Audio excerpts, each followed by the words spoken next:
My name is Adrian, and before the world called me the King of Zero, I was the boy rich people used as background decoration. I studied at the most expensive university in the city on a scholarship that barely covered tuition. Everyone around me wore watches worth more than the apartment where I lived. They arrived in imported cars, complained when the leather was the wrong shade, and treated a $10 lunch like a human rights violation. I arrived on a bus with one broken headlight and spent my evenings working wherever the university's wealthy donors needed another silent pair of hands. That was how I ended up serving drinks at a rooftop gala on the tallest hotel in the city. The ballroom glittered above the clouds. A glass ceiling revealed the stars. A string orchestra played beside a pool filled with floating candles. I moved through the crowd in a black uniform, holding a silver tray, while people my age discussed which island they wanted for winter. Then Grant noticed me. Grant was born into enough money to believe gravity was a service his family provided. He attended the same class as I did, although he rarely opened a book. He preferred opening bottles, doors, and other people's insecurities. That night he was surrounded by students who laughed half a second after he did, just to make sure they stayed useful. He lifted a glass from my tray and looked at my shoes. "Those are brave," he said. The group laughed. My shoes were cheap, polished, and splitting near the sole. I knew because I had spent the last week calculating whether glue was cheaper than replacing them. Grant tilted his drink until a line of red wine ran over the edge and splashed across my cuff. "Careful," he said. "You almost damaged something expensive." More laughter. Serena stood near the window, and unlike everyone else, she did not laugh. She had known me before the scholarship, before the uniform, and before I learned that humiliation was easier to survive when I treated it like data. Her eyes narrowed at Grant, but I gave her the smallest shake of my head. I did not need saving. I needed memory.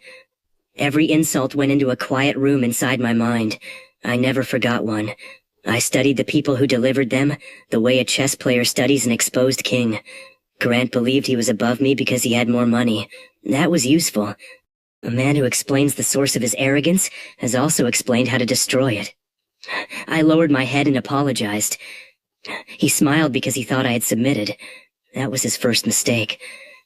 At 11:58, the gala manager blamed me for a broken sculpture I had never touched. At 11:59, I was fired in front of the same people who had watched Grant spill wine on me. At midnight, I stepped into the service elevator with $12 in my account and one wet sleeve. The doors closed. A pale number appeared in the air. $100. I stared at it.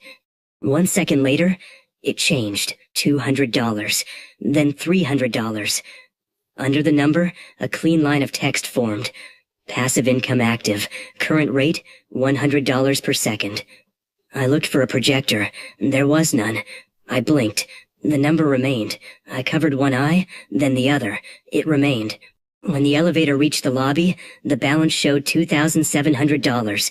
My phone vibrated. A deposit had entered my account. Then another. Then another. Each one was exactly $100, arriving with the precision of a heartbeat. Most people would have screamed. Some would have prayed. I didn't either. Panic is what the mind does when it has no model. I began building one. At $100 per second, I earned $6,000 per minute, $360,000 per hour. In 24 hours, the total would be $8,640,000. Before I could finish calculating, another message appeared. Spend all system income generated during the next 24 hours. End the cycle with a balance of 0. Success will add 1 0 to the income rate. A second line followed. Only real purchases at genuine value will count. That was all. No voice, no mascot, no mysterious administrator threatening me from the shadows. Just money, a clock, and a condition. I smiled for the first time that night. The elevator doors opened onto the hotel lobby. Grant was still there with his friends, waiting for a row of supercars to be brought around. He saw me in my stained uniform and lifted 2 fingers in a lazy farewell. I walked past him without looking. My balance crossed $20,000 before I reached the street. The first thing I bought was not a mansion. It was not a car. It was a sandwich. There was a 24-hour cafe across from the hotel, and I needed to know whether the money was real.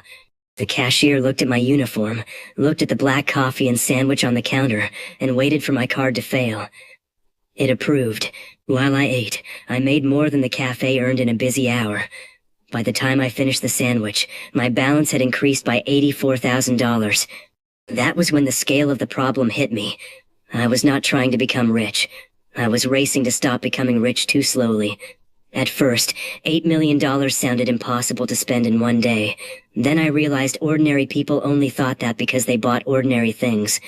I needed speed, concentration, and sellers who could complete a purchase immediately. At 12:30 in the morning, I entered a luxury watch boutique inside the hotel shopping arcade. The gates were half closed. A clerk told me they were closing. I pointed at the display. "How much for everything?" He laughed before he could stop himself. I placed my phone on the glass. The account balance was climbing fast enough for the digits to blur. His laughter died. 10 minutes later, every watch in the store belonged to me.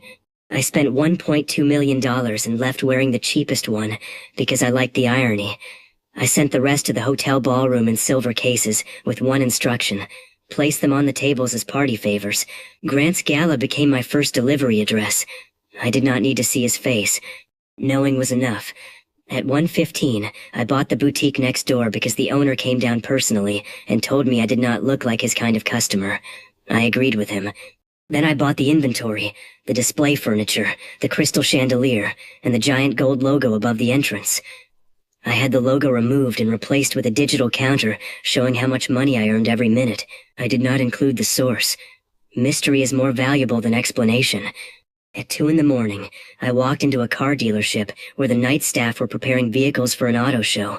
A salesman tried to direct me toward used cars. I asked for the price of the entire floor. He named a number meant to scare me away. I paid it. 21 cars became mine at once. The salesman asked which one I wanted to drive. "All of them," I said. I called Serena. She answered on the 4th ring, sounding half asleep and fully suspicious. I told her to come outside. 20 minutes later, she arrived in an old hatchback with a dent in the door. She stared at the dealership, then at me, then at the line of supercars glowing under the showroom lights. I tossed her a key. She did not catch it. The key struck her shoulder and fell into her lap. For once I had surprised her. "Adrian," she said slowly, "what did you do?" "I solved a temporary cash flow problem." She looked at the cars. "This is temporary?" The balance in my vision crossed $900,000 again. I had just spent millions, yet the number was already rebuilding itself. "That," I said, "is the problem." I told her only what she needed to know. Money was appearing. I had 24 hours to spend it. Every successful cycle multiplied the rate by 10. I left out how natural the power felt in my hands. Serena already knew I was ambitious.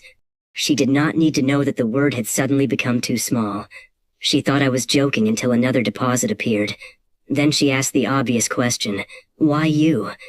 I looked through the glass wall at the city. "Because I won't waste it." That answer frightened her more than the money. By sunrise, we had turned the dealership into a convoy. I hired every available driver in the district for the day, bought matching black suits for all of them, and sent the cars through the city in 2 perfect lines. I rode in the center vehicle while Serena drove the lead car, mostly because she refused to let a stranger touch it. People filmed us from sidewalks. News helicopters appeared before breakfast. A rumor spread that an unknown prince had arrived. Another rumor said I was the heir to a secret technology empire. I let both survive. The truth was too unbelievable to be useful. At 7 in the morning, I returned to the university. Grant was standing outside the main hall, telling the story of how I had been fired. His audience turned as the convoy entered the courtyard.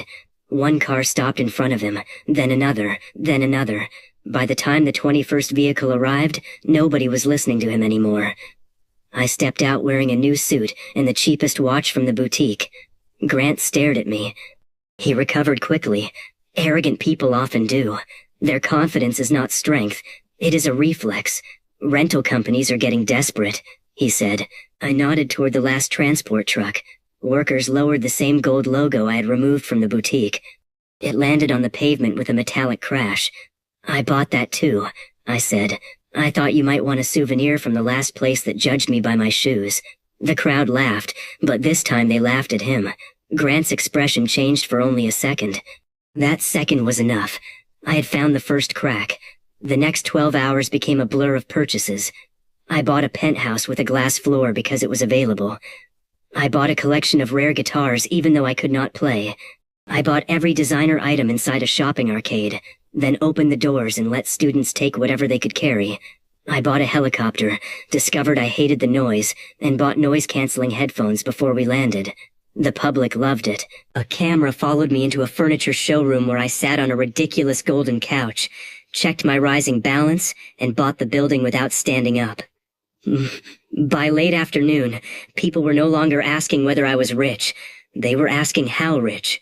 I gave them a number that was already outdated. But the system was not impressed by attention. It cared about one thing. Zero. At 6 in the evening I had spent more than $6 million.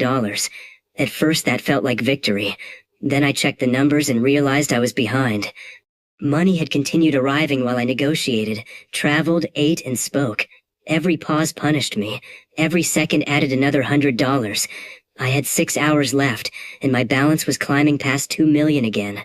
Worse, the remaining sellers had started slowing down. They wanted proof. Meetings, explanations, time. I had none to spare.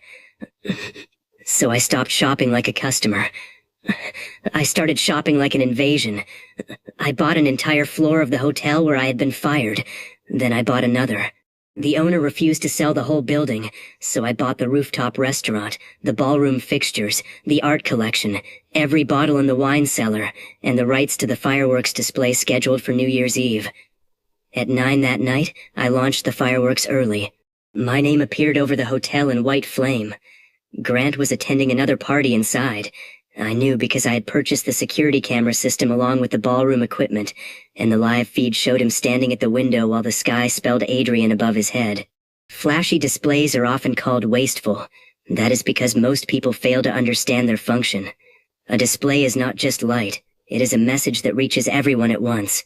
Mine said I had returned before the stain on my old uniform was dry. At 10:30, I still had $1.4 million. I bought a small theater and every seat in it. At 11, I still had over $1 million. I bought the contents of an art gallery. At 11:30, I had $612,000, then $618,000, then $624,000. The balance would not stop breathing. Serena stood beside me in the back room of an auction house, reading the clock. A late-night charity auction was selling a gold-plated statue shaped like a roaring lion. The statue was heavy, ugly, and exactly the kind of thing wealthy people purchased when they had forgotten what beauty looked like. The bidding reached $500,000. I watched my balance. $571,400. $571,500. $571,600. I raised my paddle. The auctioneer called $575,000. Another bidder answered. Good. I did not need the statue. I needed a moving target with bid increments matching my income rate. The price rose. So did my balance. At 11:59 and 40 seconds, the statue reached $690,000. My balance was $691,200. I bid $691,200. The room went silent. The auctioneer stared at the strange number. Another second passed. My balance became $691,300. A bidder across the room lifted his paddle. For the first time that day, my pulse accelerated. He bid $700,000. The clock showed 11:59 and 48 seconds.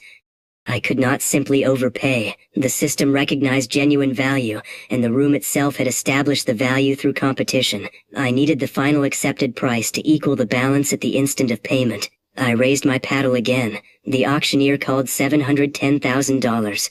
My balance showed $710,400. 4 seconds of difference. The other bidder hesitated. I looked at him, then at the statue, then smiled as though I knew something he did not. He took the bait and bid $720,000. People are easier to control when they believe they are resisting you. The clock showed 11:59 and 58 seconds. My balance reached $720,000. I raised my paddle. $720,100, I said. The auctioneer blinked. The other bidder laughed and lowered his hand. To him, I looked desperate. To me, the final second was a blade falling through the air. The auctioneer lifted the hammer. My balance became $720,100. The hammer struck. Payment cleared. Midnight arrived. The number in my vision became 0. For one perfect instant, the richest feeling I had ever experienced was having nothing. Then the interface changed. Challenge complete. New rate, $1,000 per second. 1 second later, my balance became $1,000, then $2,000, then $3,000. Serena saw my expression and stepped back. "What happened?" she asked. I looked at the ridiculous golden lion I had just purchased, at the auction guests whispering about me, at the clock beginning a new 24-hour cycle. I had earned $8,640,000 in one day. Now I would earn $86,400,000 in the next. I rested one hand on the lion's head. "Tomorrow," I said, "I'm going back to class." By 8 the next morning, I had made $28,800,000 while sleeping. I learned that fact when Serena threw a pillow at me. We had spent the night in the penthouse I bought during the first challenge. It had 6 bedrooms, a private elevator, a heated balcony, and a bathtub positioned beside a window so high above the city that clouds sometimes passed beneath it. I had chosen the smallest bedroom because the others felt inefficient. Serena had chosen the couch because she did not trust the building, the money, or me. "Your phone has been vibrating for 8 hours, she said. I checked the balance. $28,804,000, then $28,805,000, then $28,806,000. I had slept for 6 hours and awakened with enough money to buy the hotel where I had been fired, so I did. At 8:15 I called the owner and offered the full appraised value. He refused because he thought I was joking. At 8:17 I sent him a live image of the funds. At 8:20 he asked for more. At 8:21 I told him the offer would disappear in 60 seconds. At 8:22 the hotel belonged to me. I had not even brushed my teeth. That purchase taught me something important. Money did not merely buy objects. At sufficient speed, it bought the ability to control other people's sense of time. The owner had spent decades building his position. I gave him 1 minute to surrender it. He did, because the amount in front of him was larger than the life behind him. I renamed nothing. Changing signs took time, and I had a lecture at 9. Serena followed me into the private elevator while reading a list of assets she had found for sale. She had resisted helping for almost 6 hours. But then she realized that if she left me alone, I might buy a volcano simply because it looked expensive. She was correct. The university courtyard was crowded when we arrived. News of the convoy had spread overnight, and several of the cars were still parked around the main hall like metal predators. Students held up phones as I crossed the pavement. Grant leaned against a silver coupe I had bought the night before. He was posing for pictures. I walked toward him. He smiled as if the car were his. "Your rental is attracting attention," he said. I held out my hand. He looked at it. "Keys." His smile tightened.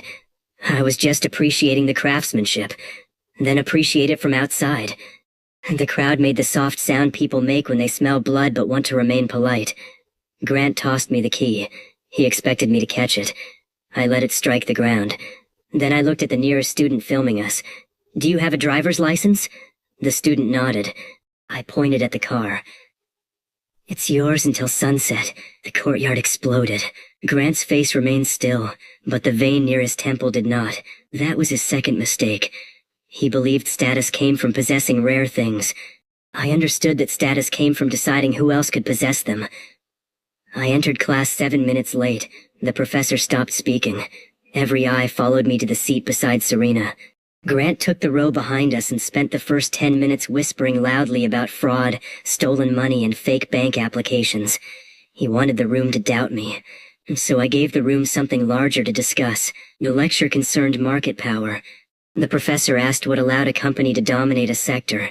Several students mentioned patents, supply chains, and brand loyalty. I raised my hand. "Speed," I said.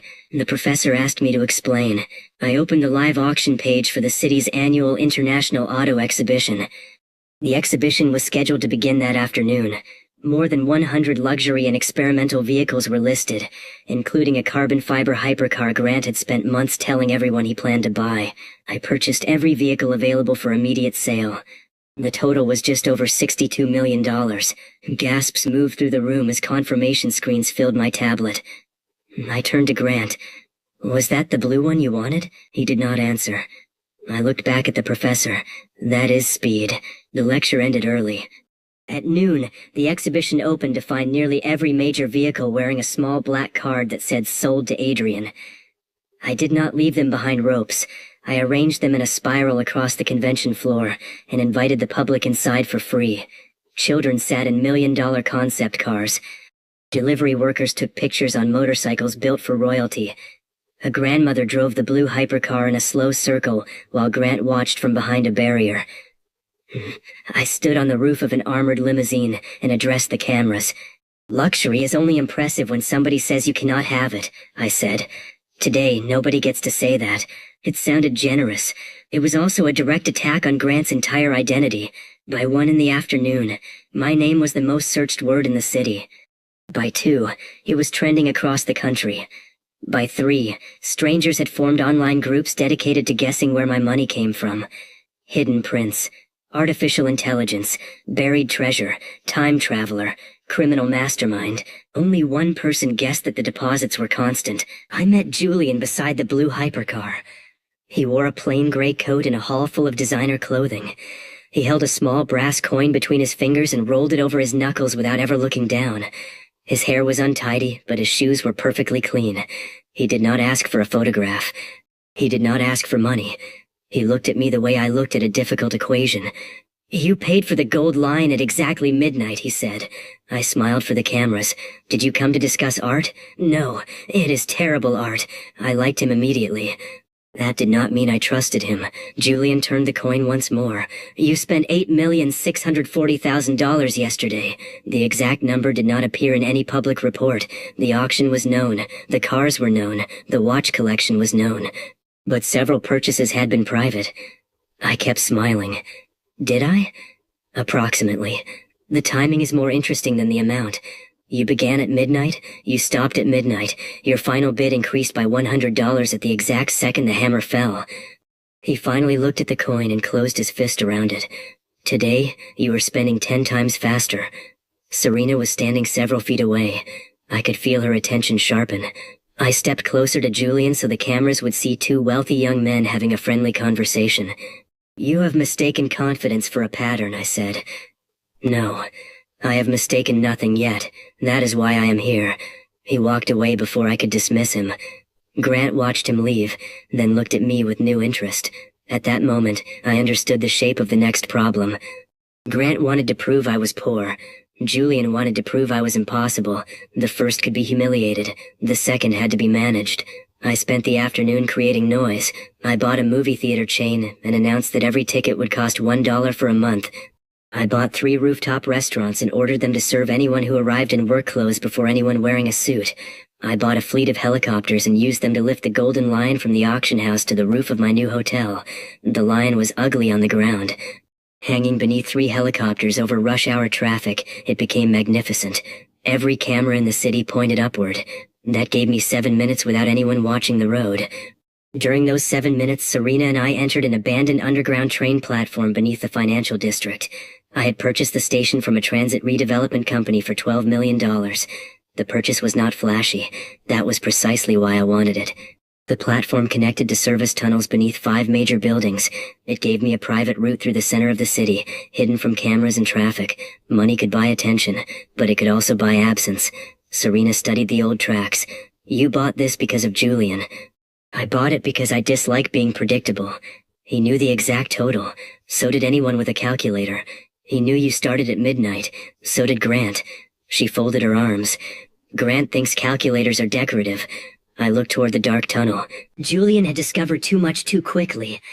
A normal investigator would search for a bank, a crime, an inheritance, or a hidden investor. Julian had ignored the source and studied the rhythm. He was not asking where the money came from. He was asking what rule controlled it. That made him dangerous. It also made him useful. A clever enemy forces improvement. Grant made me look powerful. Julian could make me become powerful. By sunset, my balance was down to $14 million. That sounds manageable until you remember that another 1,000 appeared every second. Serena had prepared 3 purchases large enough to finish the cycle. A private island, a cargo aircraft, and a historic concert hall. All 3 sellers suddenly withdrew. The messages arrived within 2 minutes of each other. I read them once. Then I looked across the convention center at Grant. He was speaking to several owners and smiling. Serena checked her phone. He's telling people your money will be frozen by morning. He doesn't believe that. He doesn't have to. They only have to believe it. Grant had finally made a competent move. He could not outspend me, so he attacked the willingness of others to sell. Money requires an open hand on both sides. If every large seller closed theirs, my balance would survive midnight. The rate would remain at $1,000 per second instead of upgrading. That was still more money than I could have imagined 2 days earlier. It was also unacceptable. I did not care about wealth anymore. I cared about the next zero. At 8 in the evening, I climbed onto the convention stage and asked for the microphone. The hall quieted. Grant stood near the front, surrounded by people who believed he had cornered me. I announced that I would purchase no more private islands, aircraft, concert halls, luxury cars, or jewelry that night. Grant laughed first. The crowd followed. Then I continued. Instead, I am buying this exhibition center. The laughter stopped. The building owner was standing beside the stage. I had spoken to him that morning, long before Grant began his little blockade. He had refused my first offer because the center was profitable. At noon, I bought the land beneath its largest competitor. At 3, I purchased the parking company that served both locations. At 5, I announced a free auto exhibition that drew every visitor away from his paid event. By 7, he wanted to sell. I paid $41 million. The crowd erupted as the transaction cleared. Grant stared at the owner as if betrayal had occurred. It had not. I had simply made selling to me more attractive than standing beside him. I turned toward the line of luxury vehicles. Everything still inside at midnight will be given away. Thousands of people rushed toward the entrances. The spectacle covered the next phase. The exhibition center purchase reduced my balance, but not enough. I still needed to spend millions before midnight, and Grant would warn every major seller he knew. So I stopped buying what wealthy people considered valuable. I bought food. Every restaurant in the district received the same offer. I would purchase every prepared meal they could produce before midnight at normal menu price. No fake markups, no donations. Real food, real value. Then I sent thousands of free digital meal passes across the city. Kitchens ignited like engines. Delivery bikes flooded the streets. Families ate in places they could never afford. Workers left late shifts to find tables already paid for. The faster restaurants cooked, the faster my balance fell. Grant had convinced the owners of mansions and yachts not to sell. He had forgotten that an entire city could sell dinner. By 11, I had purchased more than 400,000 meals. By 11:30, I had purchased every available hotel room for the night and opened them to anyone sleeping outside. I bought every unsold seat at every theater, every empty bowling lane, every late train ticket, and every taxi ride booked before midnight. Each purchase was genuine. Each one moved value from people who wanted money to people who needed access. The city became a festival without warning. Grant's blockade turned into my greatest advertisement. Julian appeared on a pedestrian bridge above the Central Avenue. He watched lines of delivery vehicles move below like blood through an illuminated vein. "You expected the blockade," he said when I joined him. "I expected Grant. That is not the same thing. It is when the person has only one useful emotion. Pride? Fear." Julian flipped his coin. "You are still behind." My balance showed $5,311,000. The time was 11:46. He was right. The city could sell millions of meals, rooms, and rides, but it could not do so fast enough. The remaining balance grew by $60,000 every minute. I needed one concentrated purchase, and Grant had blocked nearly all of them. Nearly. I looked at the blue hypercar parked beneath the bridge. Grant followed my gaze. He smiled. "That collection is already yours," he said. "Not the collection." At 11:50, every screen in the exhibition center changed. The car display vanished. A live video appeared from the shipyard at the eastern harbor. A long black yacht rested beneath floodlights. Its bow was shaped like a blade. Grant had spent years boasting that his family was building it for Num. It was supposed to launch on his 21st birthday. He turned toward the screen. For the first time, his confidence did not recover. The yacht had never belonged to him. It belonged to the shipyard until final delivery. That afternoon, while Grant convinced owners not to sell to me, I purchased the shipyard's full production output for the next 6 months. The yacht was the most valuable completed vessel inside. I had not used a loophole. I had bought what the shipyard genuinely produced. The final price was $5.8 million above my current balance. So I waited. Grant rushed toward me. "You can't take that." I looked at him. I already took the car. His hands curled into fists. The crowd formed a circle around us. Cameras rose. The balance climbed. $5,731,000. $5,732,000. $5,733,000. Vandana Tenjisanan in 49 seconds. The number reached the purchase price. I touched the payment icon.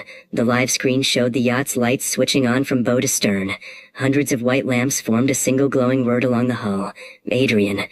Grant stared at his name disappearing from a dream he had treated as guaranteed. The payment cleared. My balance became 0. The clock struck midnight. The system accepted the completed cycle. New rate, $10,000 per second. My balance jumped to $10,000, then $20,000, then $30,000. The yacht's horn sounded across the harbor. Grant looked at me with hatred. Julian looked at me with certainty. Serena looked at me with concern. And I looked at the rising number only I could see. In the next 24 hours, I would earn $864 million. The city had already shown me everything it was willing to sell. Now I had to teach it to sell more. $10,000 per second changed the shape of time. A red light lasted 30 seconds, and that was $300,000. An elevator ride to the penthouse cost me $500,000 in fresh income. Brushing my teeth earned more than most people made in a year. For the first time, I understood that the system was not rewarding spending, it was punishing delay. At 12:15 in the morning, I had already accumulated $9 million. Serena sat at the dining table with 3 tablets, 4 property listings, and a cup of coffee she had forgotten to drink. "We used almost every immediate seller in the city," she said. "Then we expand." "To where?" I turned on the wall display. A map of the country filled the glass. Everywhere. By 1 in the morning, I had purchased a small airline's entire available fleet. By 2, I owned 2 office towers in another state, a collection of antique racing cars, and a private mountain resort I had never seen. By 3, I had bought the largest independent game studio on the coast, because its owner answered the phone quickly. The game studio's employees expected mass firings. Instead, I ordered them to put a hidden golden lion into every game they had ever released. Anyone who found all the lions would receive a supercar from my collection. Downloads tripled before sunrise. Ridiculous ideas have an advantage over sensible ones. People repeat them. At 5 in the morning, my purchases had become a national entertainment program. News channels displayed a map and placed glowing markers wherever I bought something. Commentators argued about my goal. Financial experts claimed I was launching a takeover. Psychologists claimed I was having a breakdown. A former magician claimed I was 3 children inside one suit. I bought his theater and placed the golden lion in the lobby. The public laughed. Grant did not. He appeared on a morning broadcast surrounded by wealthy owners and announced that responsible businesses should refuse suspicious money. He never said my name, which meant he said it every 10 seconds. The group behind him became known as the No Sales Circle. They owned hotels, galleries, private aircraft, luxury apartments, shopping centers, and more empty mansions than the city had homeless families. One after another, they promised not to sell me anything until the source of my wealth was known. Grant looked directly into the camera. "Some people think money can purchase respect. Today, we will remind them that it cannot purchase everything." I watched from the bridge of my new yacht. Then I bought the television station broadcasting him. The screen went black for 1 second. When the picture returned, Grant was still speaking, but a small counter had appeared beneath him. It displayed how much I earned during each sentence. By the end of his interview, the counter showed $18,460,000. I kept the interview running all morning. Grant believed refusing to sell would reduce my power. In reality, he had given me a list of targets. The No Sale Circle's members had publicly attached their pride to their assets. That meant I did not need to buy the assets to defeat them. I only needed to make those assets look smaller. The first owner controlled 3 luxury shopping centers. I bought the warehouses supplying his strongest competitor, paid for every item inside, and opened the competitor's doors for free. Lines wrapped around 6 blocks. His centers emptied. The second owner had a famous rooftop restaurant. I bought the entire building beside it, placed a temporary glass dining room 2 floors higher, and served better food at no cost. His guests spent the evening staring up at mine. The third owner displayed a rare car collection in a private museum. I flew my 100 exhibition cars over the museum with heavy-lift helicopters and arranged them in the shape of a crown on the surrounding streets. I did not touch his collection. I made it irrelevant. By noon, 2 members had left the no-sale circle and called Serena privately. By 1, 5 had left. By 2, Grant was shouting at people who had stopped returning his calls. The lesson was simple. Unity based on pride survives only until pride becomes expensive. Still, breaking the circle was not enough. My balance had crossed $400 million despite constant purchases. Every hour added $36 million. At the current rate, buying a mansion felt like dropping a coin into a river. I needed heavier things, so I bought a port. The eastern cargo port stretched along 7 miles of coastline. Cranes rose over the water like metal skeletons. Thousands of containers sat in colored rows. Ships from across the ocean waited beyond the breakwater. The port company had rejected offers for years. I did not waste time begging. I purchased the logistics company that moved half its cargo, the repair yard that maintained its cranes, and the warehouses connected to its rail line. None of those purchases forced the port to sell. That was not the point. I wanted the owners to imagine a future in which every part around them belonged to me. They called before lunch. The port cost $210 million. I paid immediately. Then I purchased every cargo container scheduled to remain unclaimed for more than 90 days. By sunset, workers had stacked the containers into a temporary city beside the harbor. Drones painted them silver and gold.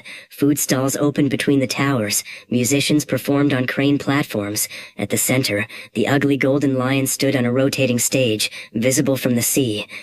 I called it the Harbor Palace. It was supposed to last one night. 10,000 people arrived in the first hour. Grant arrived in a helicopter because he needed the cameras to see that he was not afraid. He stepped onto the roof of a container tower wearing a white suit and the expression of a man entering enemy territory. I met him beside the edge. Below us, the port I had bought that afternoon had become the largest party in the country. "You're burning money," he said. "No. Burning money creates heat. I'm creating memory. You think this makes you important? I think you came here without an invitation." His jaw tightened. He leaned close enough that the cameras could no longer read his lips. "You won't finish tonight. Every serious seller is with me." I looked past him toward the helicopter. "Is that yours?" "Of course." I checked the model on my tablet. The aircraft belonged to a charter company. I bought the company while Grant was still standing beside me. Then I looked at the pilot and pointed toward an empty landing pad below.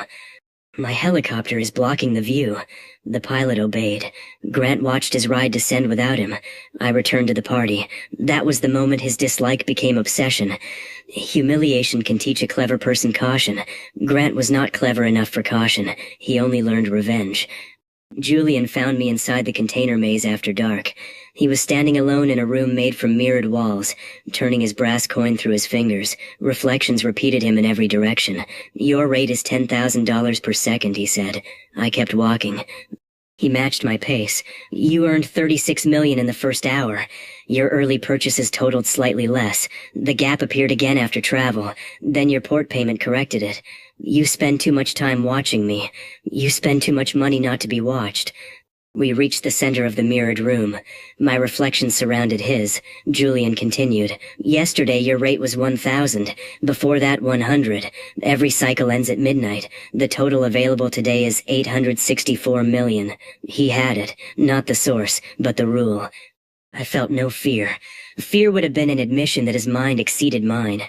Instead, I studied the way he presented the information. He wanted a reaction, a blink, a pause, a glance toward the balance only I could see. So I laughed. 864 million is an oddly specific fantasy. You like specific numbers. I like useful people. Are you useful, Julian? His coin stopped moving. For what? Finding expensive things. He looked at me for several seconds. Then he smiled. That was how our game truly began. Julian did not accept employment. I had not expected him to. But within an hour, 3 offers reached Serena from owners who had previously refused to sell. One was a blue diamond, one was a mountain resort, one was an experimental communication satellite. Together, their prices totaled almost exactly what my projected balance would be at 1155. Serena thought the no-sale circle was collapsing. I knew better. Julian had arranged the offers. Each asset was real. Each price was fair. Nothing about the purchases would harm me. That was what made them traps. He wanted to see which one I chose, when I chose it, and how closely my payment matched the predicted balance. If I reacted too quickly, he confirmed the rate. If I delayed too long, I risked the cycle. Most people think a trap is dangerous because it hides the threat. The best traps hide the reward. I accepted all 3 viewings and purchased none. Instead, I began a second wave. At 8 in the evening, I bought 6 shopping centers outside the city. At 8:15, I bought every item inside them from the independent stores. At 8:30, I announced a midnight shopping race. The doors opened, music blasted through the halls, and thousands of people rushed inside under falling gold confetti. At 9, I purchased 300 city buses and wrapped them in mirrored panels. At 9:30, those buses formed a moving wall around Grant's family tower. Every panel reflected the giant words sold from the buildings I had already acquired. At 10, I bought a cargo ship carrying enough fireworks to supply a country for a year. At 10:15, I launched them from the harbor in a controlled sequence that turned the clouds gold. The balance kept falling, but never fast enough. By 11, I still had $170 million. Julian's 3 offers remained open. He had positioned them perfectly. The satellite cost $80 million. The resort cost $52 million. The diamond cost $37 million.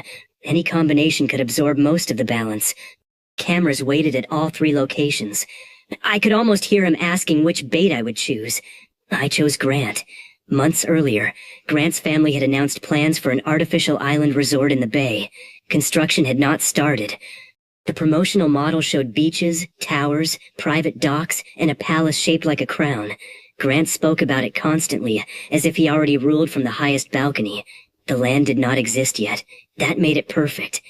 At 11:10, I purchased a fleet of dredging ships, floating construction platforms, marine robots, and enough steel to build a ring 1 mile wide.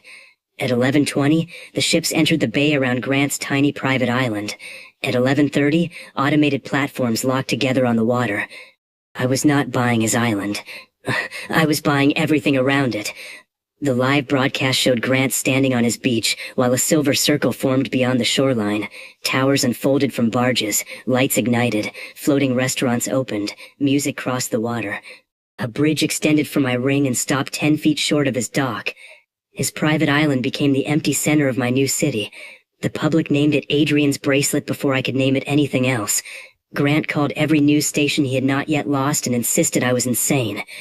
That only improved the ratings. The construction purchases consumed most of the remaining funds. By 11:48, my balance was down to $39 million. Julian waited inside the communications satellite control room. The satellite offer had dropped to $38 million because another buyer withdrew. He believed I had no choice. I arrived at the building with 4 minutes remaining. He stood beside the payment terminal. "If you buy it now," he said, "you will have enough time to clear the rest." "You sound helpful." "I am curious. The two are rarely the same. The balance showed $39,240,000. The satellite price was $38 million. At $10,000 per second, I would accumulate another $2,400,000 before midnight. That left a manageable amount, but only if I had prepared a final purchase. Julian watched my eyes. I reached toward the terminal. Then every screen in the room switched to a live image of Ridge Plaza, the largest shopping center in the state. Grant stood in the central atrium, speaking at an emergency meeting of the no-sales circle. Behind him, store gates were closing. He believed he was protecting the final major asset in the city. He did not know Serena had spent the afternoon speaking to the shopping center's owner. The owner had watched foot traffic collapse as shoppers rushed to my free events. He had watched tenants threaten to leave. He had watched Grant turn his property into a battlefield without permission.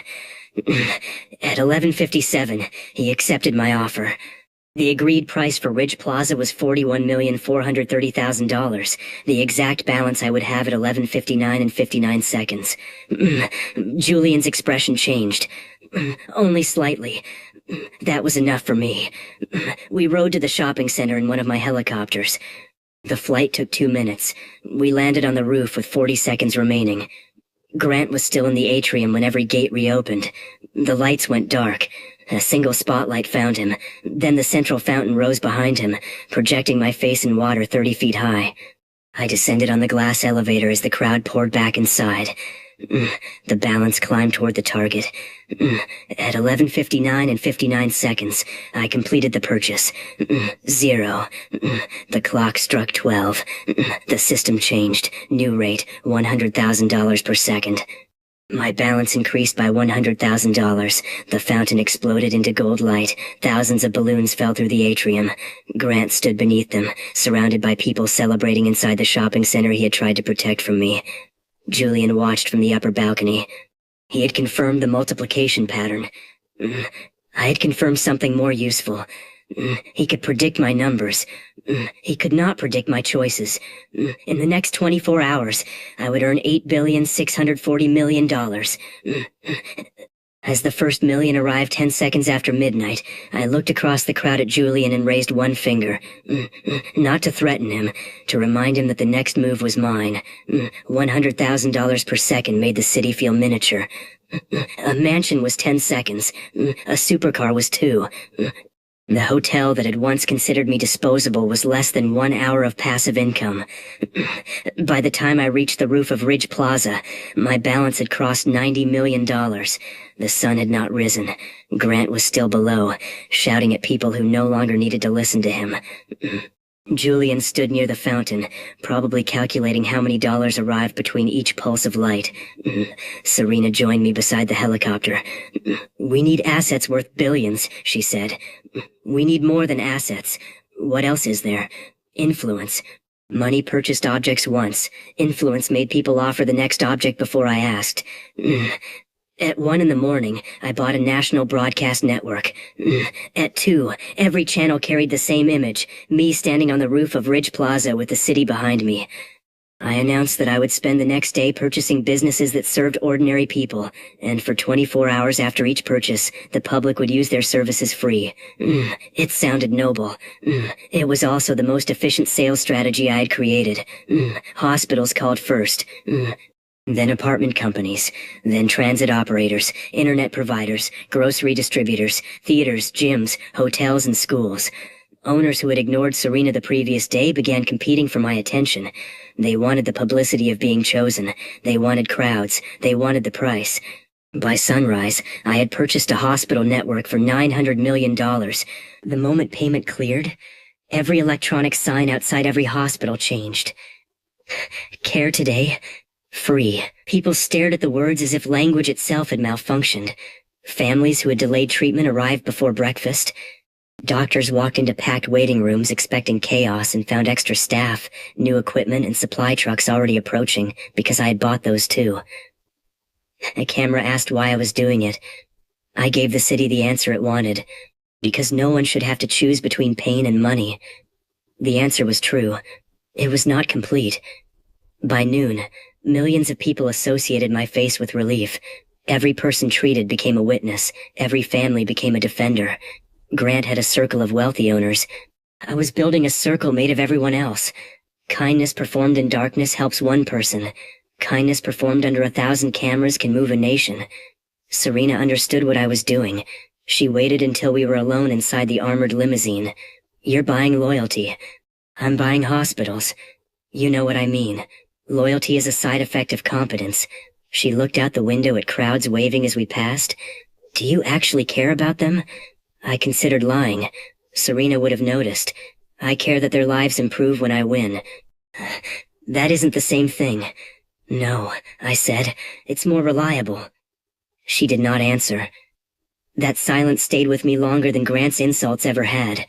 By afternoon, I owned the hospital network, 11 apartment towers, a rail company, 2 sports teams, a chain of grocery warehouses, a film studio, and enough digital billboards to place my face above every major road in the country.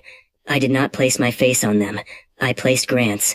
The image showed him at the morning broadcast saying money could not purchase respect. Beneath it, a counter displayed the number of free hospital visits completed since sunrise. The number passed 60,000 before sunset. Grant demanded the billboards remove him. They belonged to me. He threatened the broadcast network. It belonged to me. He tried to hold a press conference at his favorite hotel. It belonged to me too. He moved the event to a private club. I purchased the club's building while he was speaking, then sent a waiter onto the stage with a card that read "Welcome, Tenant." The clip became the most watched video of the day, but while Grant absorbed the public humiliation, Julian moved quietly. He did not appear on television. He did not challenge me at the hospital or follow the convoy.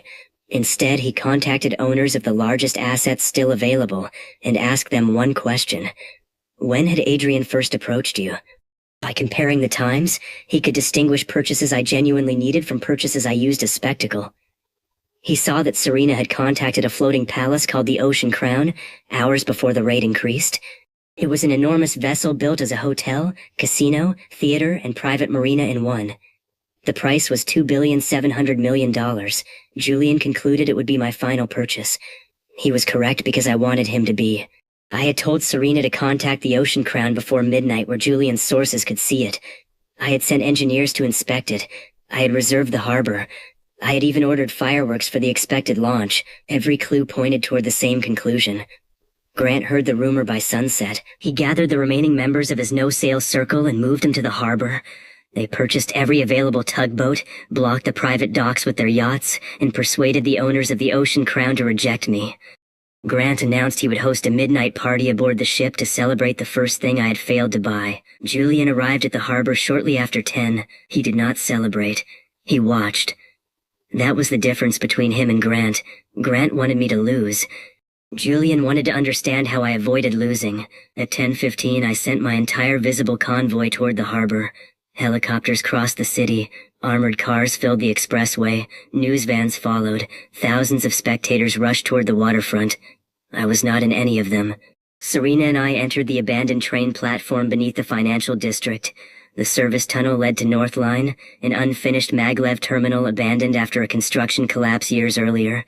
Above it stood the skeleton of a tower designed to become the tallest building on the continent. The project had consumed billions before investors fled. Its steel frame rose into the night like a black ladder. No cameras waited there. That was the point. I had spent the morning purchasing the terminal, the tower, the construction robots stored beneath it, and the manufacturing plants capable of finishing it. The transactions were divided across the day and hidden beneath the public hospital event. Julian had seen the pieces. He had not seen the shape. At 10:30, I activated construction. Thousands of machines woke at once. Cranes rotated. Elevators climbed the unfinished core. Prefabricated floors arrived on magnetic rail platforms and locked into place. Drone swarms carried glass panels upward in glittering sheets. The tower began growing before our eyes. Serena stared through the terminal window. You're finishing a skyscraper in 90 minutes. 87. That isn't better. The project was absurd, dangerous, expensive, and magnificent. It was also real. I had purchased materials, machines, power, labor, and the unfinished structure at genuine value. Every movement consumed the system balance. At the harbor, Grant's party began without me. Cameras showed him standing on the deck of the Ocean Crown beneath a banner that read, "Not everything is for sale." At 11, my convoy arrived and stopped outside the blocked docks. Grant raised a glass. Julian did not. He looked at the empty limousine. Then he understood. He turned toward the skyline. North Line ignited. The unfinished tower had been dark for years. Now bands of white light raced upward as each completed floor connected. The city turned. People pointed. News cameras swung away from the harbor. Grant's celebration vanished from every screen. At the tower's peak, construction drones assembled a circular crown wider than a stadium. The crown contained thousands of mirrored panels. When the final section locked into place, the entire ring tilted toward the harbor and reflected the Ocean Crown's own fireworks back across the sky.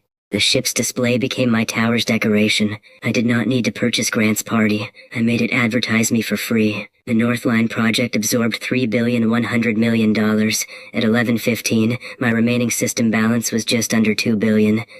That was when Julian made his counterattack. The lights inside North Line flickered. Construction slowed. Across the city, several major sellers withdrew at once. The sports league paused its pending sale.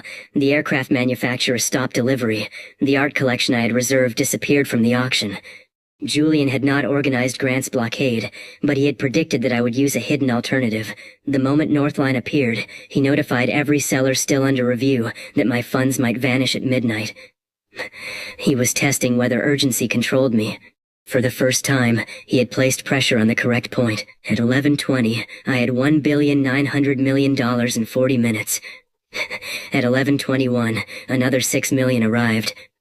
At 11:22, another 6 million. The number was rising faster than most companies could respond. Serena scanned the remaining options. Everything over $1 billion is paused. Not everything. The Ocean Crown still won't sell. I don't want it. What do you want? I looked at the live harbor feed. Grant stood beneath his banner. Behind him, dozens of yachts belonging to the no-sail circle blocked the docks in a perfect line. I want the blockade. At 11:25, every yacht's communication system received an offer, not for the ships themselves. For the companies that manufactured, fueled, repaired, staffed, and insured the fleets. Serena stared at the acquisition list. You prepared this too? I prepared Grant. During the previous day, I had learned that his circle preferred the same exclusive suppliers. That made their luxury concentrated. Concentration creates weakness. I purchased 2 shipbuilders, a marine engine company, a fuel distributor, a navigation network, and the private security fleet protecting the harbor. None of the owners were members of Grant's circle. They were ordinary companies delighted to sell at full value. The purchases consumed $1,200,000,000. Then I issued one instruction: move my property. The security boats changed formation. The fuel barges withdrew. Tug crews started their engines. Navigation access shifted to a new channel. One by one, the yachts blocking the harbor turned away from the Ocean Crown, not because I owned the yachts, but because everything required to keep them in position now answered to me. Grant watched his blockade dissolve around him. Julian stood on the pier, eyes narrowed. He had expected me to buy large objects. I bought the systems that made large objects useful. At 11:40, my balance was $760 million. Serena found a collection of emergency aircraft ready for immediate purchase. I bought it for $400 million and sent the planes to the hospital network. I bought a chain of data centers for $240 million. I bought every seat in the country's professional sports finals for $30 million and opened the gates.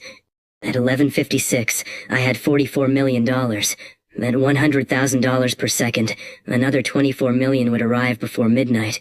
The final purchase waited above us. The crown on North Line was not merely decoration. It contained a rotating observation deck, a restaurant, a private garden, and a ring of experimental solar glass. The construction consortium had completed it as a separate project, with a final value of $68 million. At 11:59 and 59 seconds, my balance reached exactly $68 million. I purchased the crown. The system balance fell to 0. The clock struck midnight. The tower's circular peak rotated for the first time, scattering light over the entire city.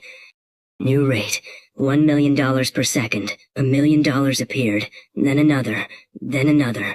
From the harbor, Grant watched the tower erase his party from the skyline. From the pier, Julian watched the timing erase his last doubt.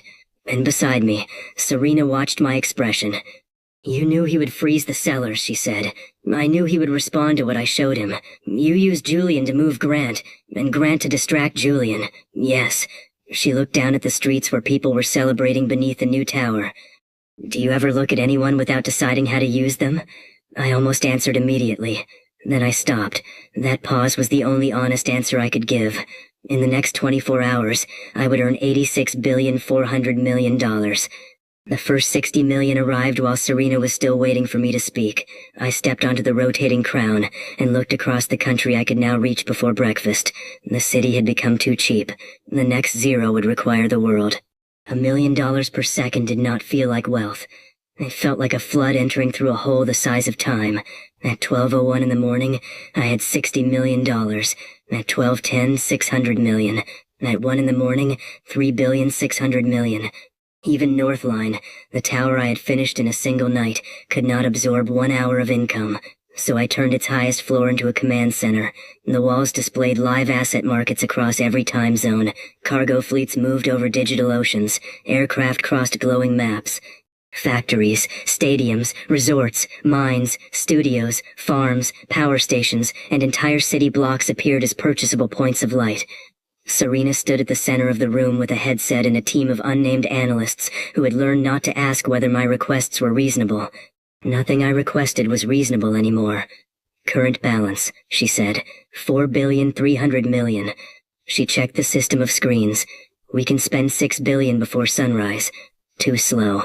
That sentence should not exist. Make it stop existing. We began with transportation. I purchased a global cargo airline, then a shipping fleet, then the private rail network connecting the largest inland factories. I bought aircraft manufacturers, shipyards, electric bus companies, and enough high-speed trains to form a silver line from one coast to the other. At 3 in the morning, I ordered every train to begin moving at once. The live map showed white lines crossing the country like lightning. People woke to free rides, stations filled, news cameras arrived. My name appeared on departure boards in cities I had never visited. At 4, I bought 2 semiconductor plants and announced that the first year of production would go toward cheap medical equipment and public computers. At 5, I purchased a film studio and ordered every unfinished disaster movie to replace the billionaire villain with Grant. The studio completed the edits before breakfast. At 6, Grant woke to find his face on 12 movie posters beneath titles about collapsing empires. He issued threats. I bought the advertising company carrying his statement and placed a small ticket link beneath it. The movie sold out. By sunrise, I had spent $22 billion. My balance was still rising. That was when I stopped measuring money in objects. I began measuring it in systems. A city did not need one building. It needed energy, food, transport, communication, medicine, and housing. If I bought one luxury tower, I owned an address. If I bought all 6 systems, I owned the way people lived. I selected a desert region where abandoned construction projects covered miles of empty land. At 7, I bought the land, the nearby solar farms, the water plant, the freight route, the modular housing factories, and the robot construction fleet stored in a government surplus yard. By 8, machines were moving. By 9, roads appeared across the sand.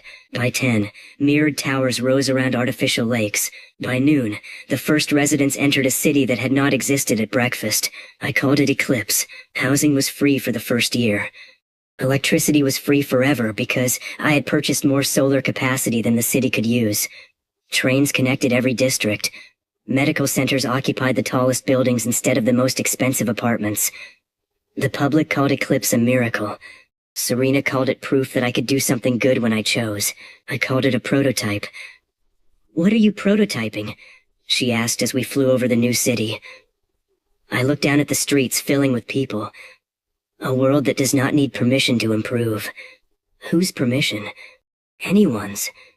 She turned away from the window. That includes the people living in it. I knew what she was asking. Was I helping the world, or arranging it? The honest answer was both. A badly arranged world had once placed Grant above me because of birth, and placed me below him because of shoes. I did not intend to repair that world politely. I intended to replace the arrangement. Julian understood before Serena did. He entered Eclipse alone at noon, walking through a crowd that treated my name like a celebration. He found me in the central station beneath a ceiling of moving sunlight. He flipped his brass coin once. "At 12:01, you had $60 million, he said. At 1, 3.6 billion. At midnight tonight, the total will be 86.4 billion. The station announcements echoed around us. I said nothing. Julian continued.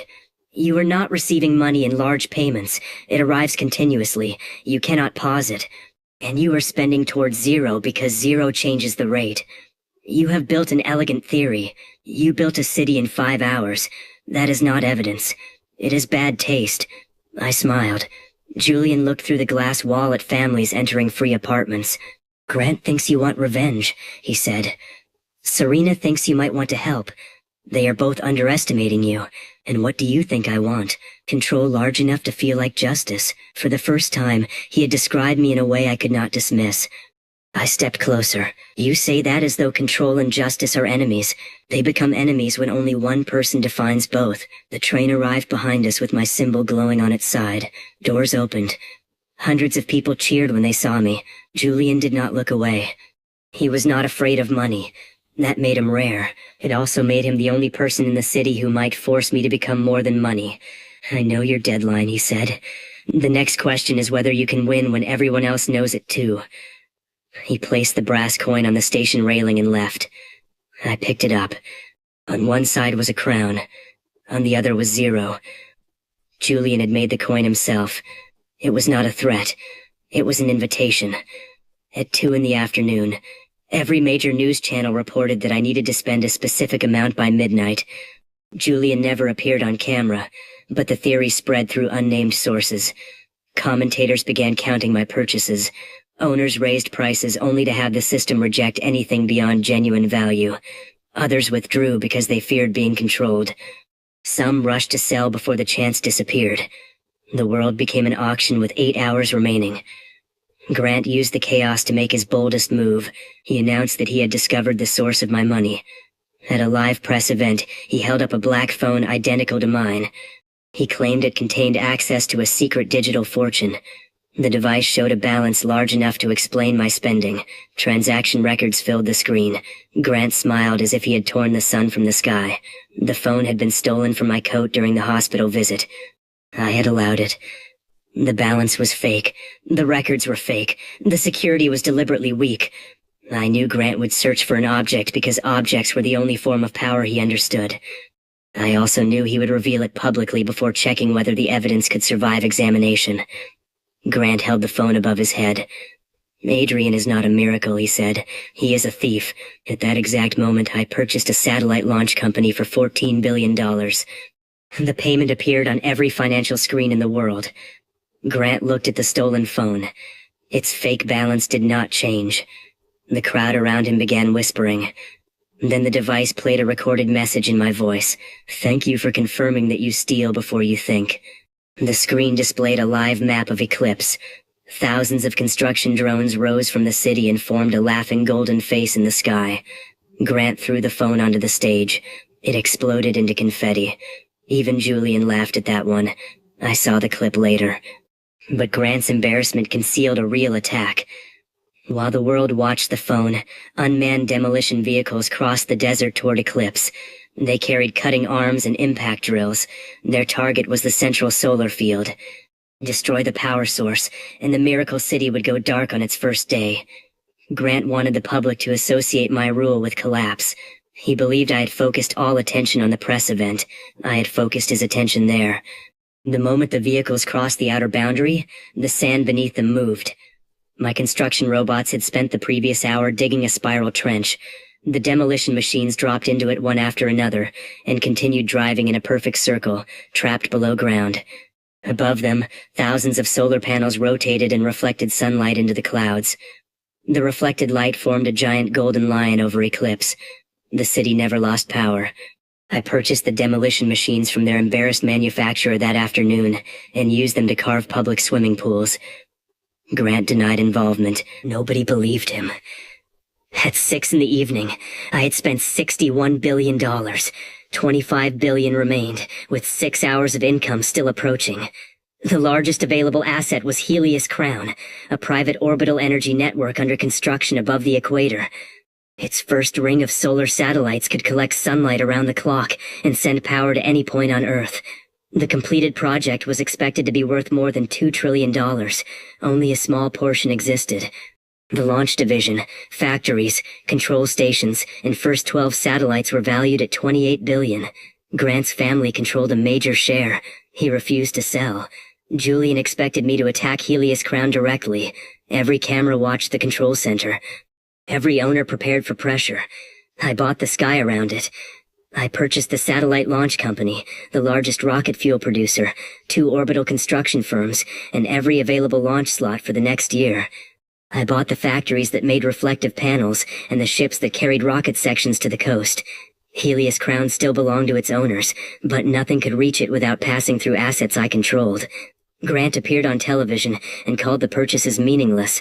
10 minutes later, the Helios board invited Serena to discuss a future sale. I declined. That confused everyone, including Serena. You spent $30 billion surrounding the thing, she said. Why not buy it? Because they expect me to need it. You do need expensive assets. I never let a seller believe I need anything. Need raises resistance. Indifference lowers it. I instructed my new launch companies to begin building a separate orbital network called Daylight. The design was simpler, faster, and free to use. Within 1 hour, Helios Crown's owners called again. They no longer feared my purchase. They feared my competition. I offered less than before.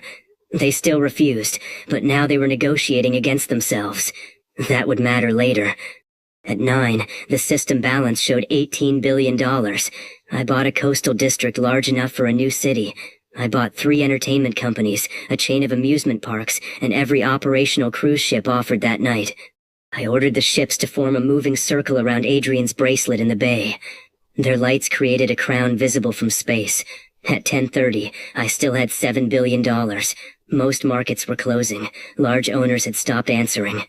Julian's public prediction had turned every remaining purchase into evidence, so I gave him too much evidence. I scheduled 100 major transactions to clear at the same second.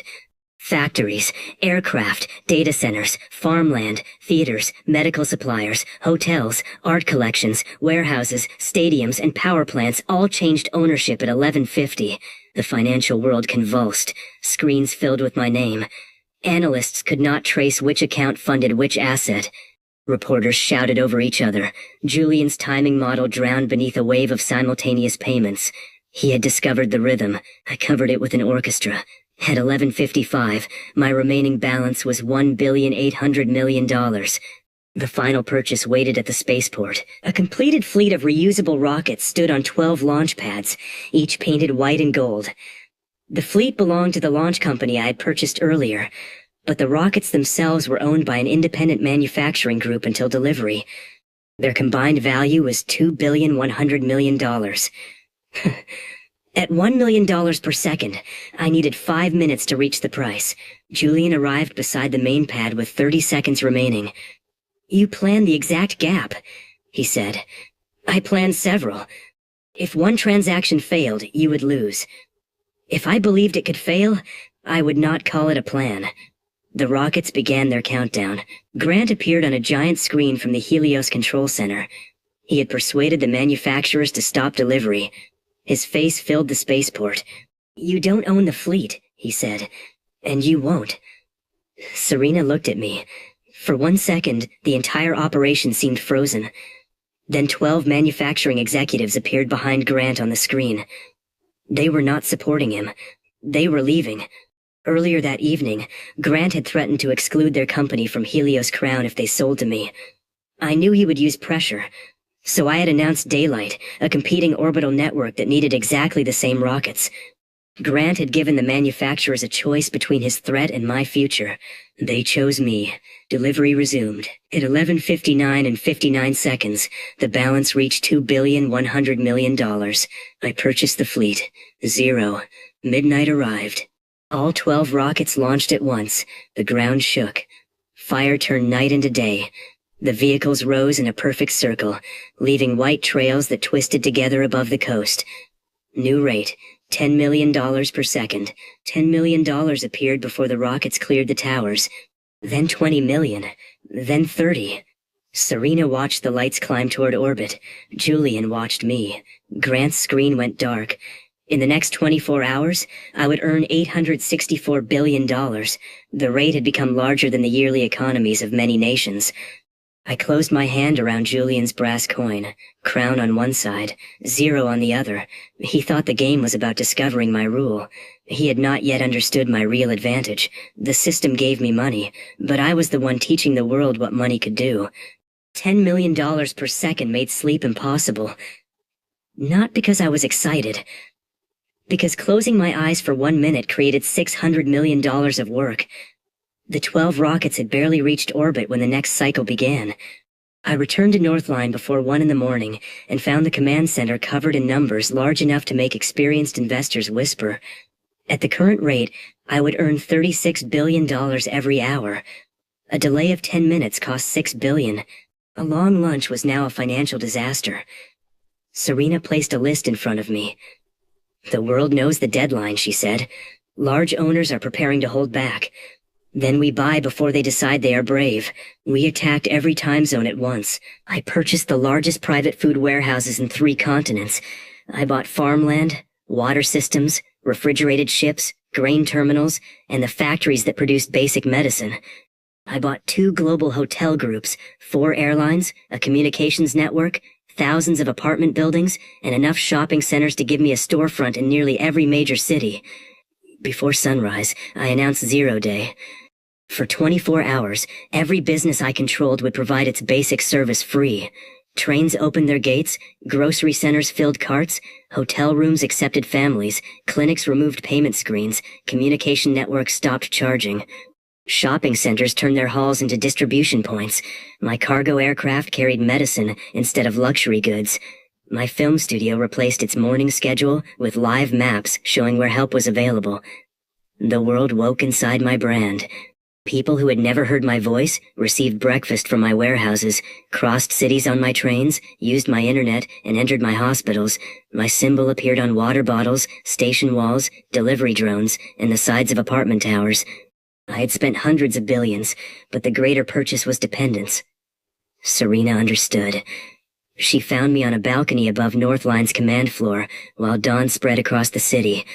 "You're making yourself impossible to remove," she said.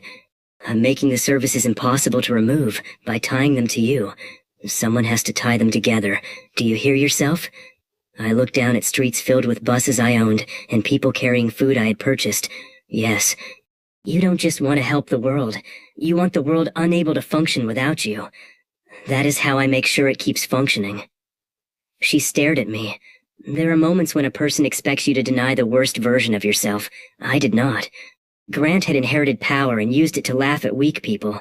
Governments, companies, and wealthy families had spent generations proving that they could waste resources while others suffered. Why should I trust them because Serena feared my certainty? "I can do more good in 1 hour than they do in a year," I said. "That doesn't make every choice yours. It makes every delay harder to defend." She left without answering. For the first time since the system appeared, victory felt slightly colder. Julian arrived at noon. He stood in the center of the command floor while maps of my growing network surrounded him. The brass coin moved across his fingers. "You have become the world's largest employer, landlord, transporter, broadcaster, food distributor, and private medical provider in less than a week," he said. "You forgot entertainment." I was trying to keep the sentence respectable. He looked at the 0 day map. "People love you today. They should. And tomorrow, they will remember. That is what concerns me." Julian had moved beyond investigating the money. He understood that exposing the system would not stop me. Even if the entire world believed money appeared from nothing, the hospitals still worked, the trains still moved, the food still arrived. Truth was no longer enough. He needed to defeat the result. At 1 in the afternoon, Julian announced a public experiment through every independent channel I did not own. He called it the Silence. Beginning at 6 that evening, he asked every major asset owner on Earth to refuse all sales to me for 6 hours. No law forced them. No authority commanded them. He appealed to fear. He showed maps of my holdings and asked what would remain independent after 1 more day. Grant appeared beside him as the face of resistance. That choice told me Julian was willing to use an inferior piece if it blocked the board. Grant looked into the cameras. Tonight, money hears the word no. I watched from Northline and smiled. Julian had finally stopped studying the game. He had entered it. By 6 in the evening, I had spent just over $680 billion. My remaining challenge balance, including the income still approaching before midnight, was $184 billion. Then the world closed its hand. Major stockholders refused. Industrial owners withdrew. Art auctions halted. Private property listings disappeared. Ships changed course, rather than enter my ports. Aircraft manufacturers delayed delivery. Even sellers who wanted the money feared being seen as the first person to break the silence. For the first 10 minutes, no major purchase cleared. My balance rose by $6 billion. News channels displayed the number they estimated I still needed to spend. Crowds gathered beneath giant countdowns. Grant stood inside the Helios Crown Control Center, smiling beneath an orbital map. Julian watched Northline from an unknown location. He wanted to see whether a closed market could defeat unlimited income. I had prepared for sellers to refuse. I had not prepared to wait. At 6:15, I activated the reserve plan. Cargo ports across the world lit up. Before the silence began, Serena had arranged purchase access to physical goods already waiting for buyers. Copper, steel, timber, medical supplies, construction glass, grain, machines, aircraft parts, batteries, computers, and vehicles. The owners were not selling companies or land. They were selling inventory at normal prices. Julian had persuaded billionaires to close their hands.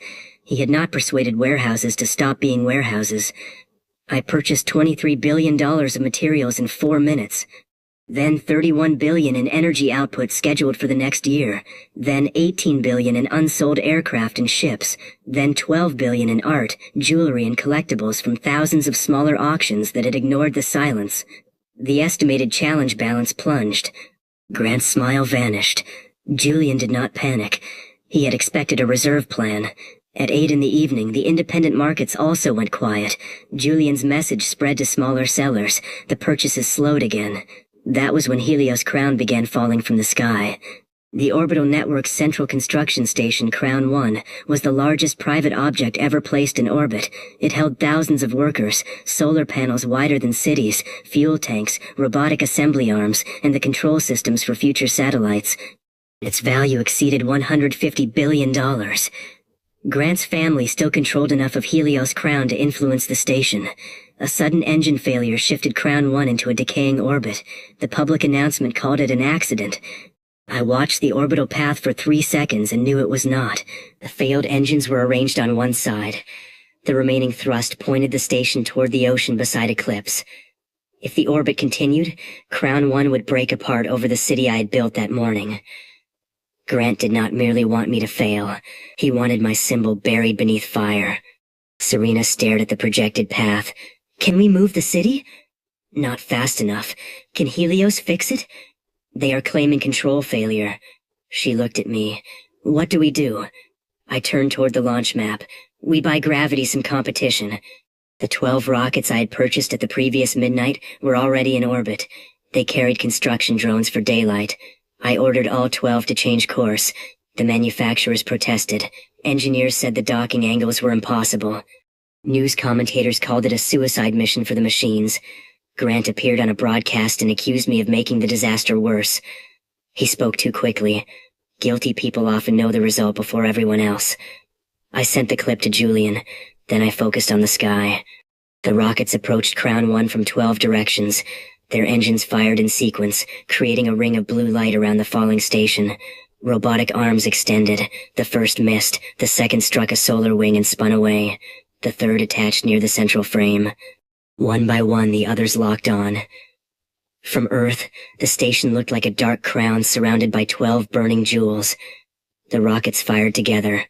Crown 1 stopped falling. For 11 seconds, it hung at the lowest point of its orbit, while the engines screamed against the planet. Then the line on the map began rising. Eclipse erupted in cheers. The entire world watched my property drag a city-sized station back into the sky. Grant watched too. He had tried to turn my greatest public project into a crater. Instead, he gave me the most dramatic rescue in human history. The Helios owners broke the silence first. They were terrified of losing the station, and more terrified of leaving it under Grant's influence. At 9:30, they offered Crown 1, its control network, and the completed satellite ring for $162 billion. I did not negotiate. I paid. The purchase consumed nearly all the remaining challenge balance. Every screen inside the Helios control center changed. Grant's access disappeared. My symbol replaced his family crest. Above Earth, Crown 1 rotated its solar wings and reflected a line of gold across the night side of the planet. I renamed it Daylight 1. Grant was escorted from the control room by security personnel whose company I had purchased that afternoon. Julian's silence collapsed. Owners rushed to sell before midnight, afraid that refusing me would only make their assets targets for Grant's desperation. I bought energy plants, emergency fleets, factories, and apartment districts in a final wave. At 11:40, the system balance was $68 billion. That number would have terrified me 2 days earlier. Now it was an inconvenience. The last large purchase was an orbital cargo fleet waiting beside Daylight 1. 64 reusable shuttles, 6 fuel depots, and a chain of automated repair platforms were valued at $74 billion. The owners had joined the silence. After the rescue, they asked me to buy. I waited. Julian appeared on the roof of North Line at 11:58. The city wind pulled at his gray coat. He held the brass coin but did not flip it. "You broke the silence," he said. "Grant broke it. You knew he would attack something. I knew he could not survive being ignored. You risked eclipse. No. I gave him the illusion that it was unprotected. Julian looked toward the projected image of Daylight 1 crossing the sky. At 100 million per second, tomorrow's total will be $8.64 trillion. You say tomorrow as though tonight is finished. At 11:59 and 59 seconds, the balance reached 74 billion. I completed the purchase of the orbital cargo fleet. 0, midnight. The sky above the city filled with 64 white lights as the shuttles activated their engines around Daylight 1. New rate, $100 million per second. $100 million appeared, then 200 million, then 3. Julian finally flipped the coin. It landed on the roof between us. 0 faced upward. The silence was 6 hours, he said. The next one begins now and lasts all day. Every screen in the city changed.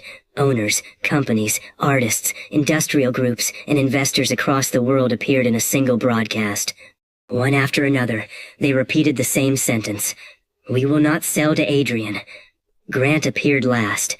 Behind him stood the incomplete ground facilities of Helios Crown, the surviving factories, launch sites, floating energy cities, and unfinished solar ring. Together they formed the largest privately controlled asset network on Earth. Grant placed a gold crown on his head. I am the last thing you will never own, he said. The broadcast ended. My balance had already reached $6 billion. Julian looked at me. Welcome to Black Midnight. I looked at the world map as thousands of purchasable lights disappeared. For the first time, the problem was no longer that things were too expensive. The problem was that Earth had become too afraid to have a price. Black Midnight began with silence. Not true silence. The city still breathed. Trains moved. Hospitals worked. Delivery drones crossed the sky. But the market lights inside North Line vanished one after another until the world map looked like a sky without stars. My balance did the opposite. $6,100,000,000. $6,200,000,000. $6,300,000,000. $100 million arrived every second. At that speed, I earned $6 billion per minute, 360 billion per hour. By the next midnight, the total would be $8,640 billion.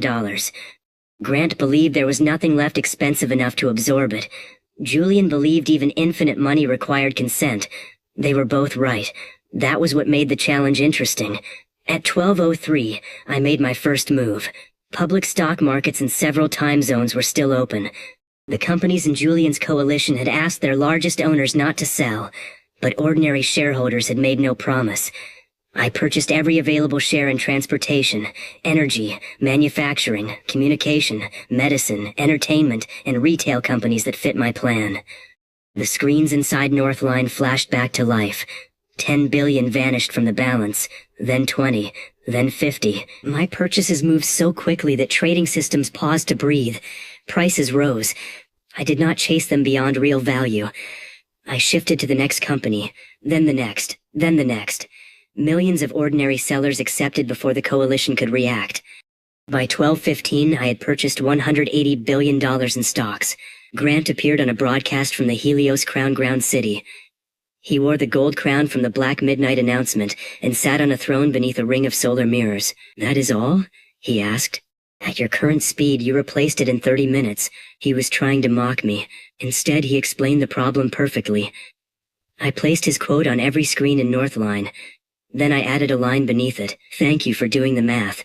At 1 in the morning, public stock markets began restricting my purchases. At 1:10, the remaining large shareholders withdrew. At 1:15, the world map dimmed again. My balance crossed $300 billion. I moved to physical inventory. Every car manufacturer outside the coalition received an immediate order for completed vehicles at normal price. I purchased millions of cars, trucks, motorcycles, buses, construction machines, and farm vehicles. I bought every available private jet, cargo plane, cruise ship, yacht, and train not already promised to another buyer. Ports lit up. Warehouses emptied. Dealerships changed their signs to sold. I had once needed an entire day to buy 21 cars. Now I bought the world's unsold vehicles in 11 minutes. The total was just over $200 billion. My balance recovered before the hour ended. At 2, I moved to real estate. Shopping centers, hotels, apartment blocks, office towers, resorts, theaters, stadiums, farms, warehouses, islands, marinas, factories, and private homes appeared in rapid succession. Many owners had joined Black Midnight, but enough had refused to let fear make their decisions. They sold. Each purchase triggered a light on the map. For 20 minutes, the dark world glittered again. Then Julian spoke. His face appeared on independent broadcasts. He did not accuse the sellers. He did not threaten them. He simply showed a map of everything I already owned and asked one question. When the person who owns your hospital also owns your home, your food, your transport, your screen, and your job, what does the word choice mean? The effect was immediate. Sales stopped. Julian understood that greed would never hold the coalition together. Fear of me might. By 3 a.m, I had spent nearly $1 trillion. I had also earned more than $1 trillion. The balance remained above $100 billion and continued climbing. The public countdown showed $7.6 trillion still expected before midnight. Grant celebrated as if the day were already over. I left Northline. Serena followed me into the underground station. "Where are we going?" she asked. "To breakfast. You are earning $6 billion per minute." "I know. That is a very expensive omelet." We entered a small cafe beneath Ridge Plaza, one of the few places I had not purchased because the owner had refused every offer and made excellent coffee. The tables were empty. The owner placed 2 plates in front of us without asking what we wanted. The meal cost $24. During the first bite, I earned $18 billion. Serena watched the balance estimate on her tablet. "You don't have a plan," she said. "I have several, which means none of them are enough." I cut the omelet. She was correct. My reserve purchases could absorb perhaps $2 trillion more. Daylight expansion could absorb another one. Global construction, power, and transportation projects might consume 2. That still left trillions, and Julian would close each market as soon as I entered it. For the first time since the system awakened, the world itself was adapting faster than my spending. Serena leaned forward. "You could stop." "No. You would still earn 100 million every second. That rate is a platform, not a victory. Listen to yourself. Nobody is mocking your shoes anymore. This is not about Grant. Then what is it about?" I looked around the cafe. An old television showed Grant seated beneath his crown. A second window displayed Julian's map of my empire. Outside, people crossed a shopping center I owned toward trains I owned, carrying food from warehouses I owned. I answered honestly, "It is about never being placed beneath a smaller mind again." Serena's expression hardened. "That is Grant's dream too." "No. Grant wanted to stand above people so they would look small. I want to stand high enough to move everything." "You think that difference saves you?" "It saves them." She pushed her plate away. "You can buy the whole planet and still be the boy in the stained uniform, trying to make one room regret laughing." The words struck harder than I expected. Not because they were entirely true, because they were true enough. Serena stood to leave. I could have stopped her with one sentence. I could have apologized, lied, or promised that I would become whatever she needed to hear. Manipulating Grant was simple because he wanted praise. Manipulating Julian was difficult because he wanted truth. Manipulating Serena would have been possible because she wanted to believe I had limits. I did not do it. "Stay," I said. She paused. "I need someone who can tell me when victory becomes smaller than the reason I wanted it." She looked back. That was not an apology. It was more honest than one. She returned to the table. "Then stop looking at the crown," she said. "Look at the people who aren't wearing one." That sentence gave me the final strategy. Julian had organized the largest owners in the world. Grant had gathered the proudest. Every screen focused on trillion-dollar companies, orbital stations, energy rings, islands, and towers.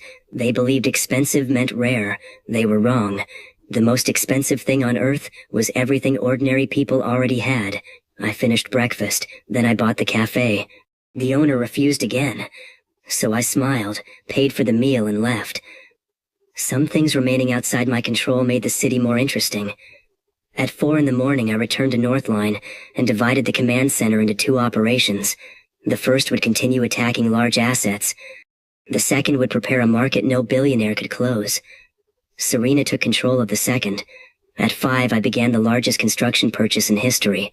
I ordered new hospitals, homes, water plants, rail lines, ports, schools, data centers, solar farms, food facilities, emergency shelters, and manufacturing zones across every region willing to build them. I purchased steel, concrete, glass, machines, energy, and labor from independent producers. Not future promises with imaginary prices. Real output, real materials, real work at real value. Factories that had joined Black Midnight faced a choice. Remain silent, or watch competitors receive the largest orders ever placed. The first broke at 5:12, then another, then hundreds. Industrial lights returned to the map. By 7, I had purchased $1,300 billion of construction and production. New cities appeared as digital models, rail lines stretched across continents, daylight satellites were added to launch schedules. Ocean-cleaning fleets began assembly. My empire was no longer buying the world as it existed. It was buying the world before it existed. Julian responded at 8. He asked manufacturers to stop taking orders from me. He warned that I would own the future before anyone else reached it. Several withdrew. Others continued because my projects paid workers, built homes, and offered free power. Black Midnight split into 2 camps, those who feared my control, and those who had spent their lives waiting for someone to build what I was building. Grant tried to reunite them with spectacle. At 9 in the morning, he launched the remaining Helios Crown satellites without my launch network. Hundreds of solar mirrors rose from hidden ocean platforms. They formed a burning ring across the morning sky. Grant stood on a floating energy city beneath them, wearing his gold crown. Adrian buys what others create, he said. I create what he cannot buy. The completed Helios assets, factories, launch platforms, floating cities, power network, and future orbital rights were valued at $2,400 billion. It was the largest independent prize on Earth, and Grant refused every offer. I ignored him. At 10, I purchased a global art collection worth $100 billion and placed it in public museums. At 11, I bought another 200 shopping centers and turned their parking areas into free housing construction sites. At noon, I acquired ocean mining fleets, scientific stations, satellite networks, and enough rare metals to build daylight for a decade. Grant continued broadcasting. I did not respond. By 1 in the afternoon, he had repeated my name more than 200 times. By 2, independent channels stopped carrying his speeches because viewers were watching the cities I was building instead. By 3, the gold crown looked less like power and more like a costume. That was when I made my offer, not privately. I appeared on every screen I controlled, standing in the same stained service uniform I had worn on the night the system awakened. I had kept it in a glass case inside the hotel. The wine mark was still visible on the cuff. Behind me stood the ugly golden lion. I will not purchase Helios crown, I said. Grant may keep it. A crown is valuable only when somebody else wants to wear it. Then I announced the crown price. At sunset, I would hold one live auction for the most valuable independent asset on Earth. The seller would receive the largest completed payment in history. The entire world would watch me pay. I never mentioned Grant. That was why he had to enter. His entire life depended on being the most important person in the room. If another owner took the crown price, Grant's last identity disappeared. Helios would no longer be the thing I could not buy. It would be the thing I had not considered worth bidding on. At 4:20, Grant announced that Helios crown would enter the auction. The coalition erupted. People who had spent all day calling him the final defender now called him a traitor. Julian said nothing. He had known Grant would break eventually. He had probably included that weakness in his plan. Grant did not care. He saw only the stage. The auction took place at sunset on the floating city beneath the Helios ring. Owners offered islands, companies, resource networks, entire districts, and space infrastructure. I bid slowly. Grant watched each price climb, terrified that someone else would become the seller who forced the greatest payment. When Helios crown appeared, the opening value was $2,200 billion. I bid $2,300 billion. Another industrial group offered a larger collection of assets at $2,350 billion.